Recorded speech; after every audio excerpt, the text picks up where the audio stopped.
আসসালামু আলাইকুম। ঈদ মোবারক সবাইকে। ইউএসএ মিশিগান থেকে আরফান হোসেন বলছি। তো আমাদের প্রবাসের ঈদ তো একটু ভিন্ন রকম।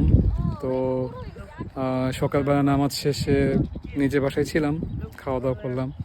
পরে জুমা নামাজ শেষ করে, আজকে শুক্রবার জুমা দিনই ছিল, তো জুমা নামাজও পড়লাম। নামাজের পরে এই যে হিলাল ভাইয়ের বাসায় আসলাম। ওনার সাথে তো গ্রুপের থেকে পরিচয়, আলহামদুলিল্লাহ এখন বেশ ভালো আন্তরিকতা আসা যাওয়া হয় আর কি।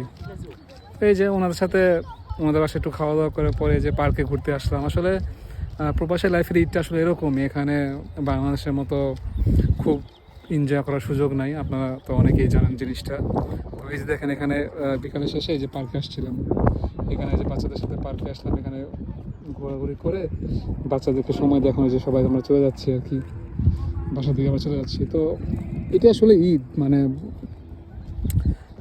এই তো বাচ্চাদেরকে নিয়ে একটু পার্কে আসা, ফ্যামিলি টাইম দেওয়া, এটাই আসলে এখানে প্রবাস জীবনে। এখানে ওরকম বাংলাদেশের মতো ঈদ মনে হয় না।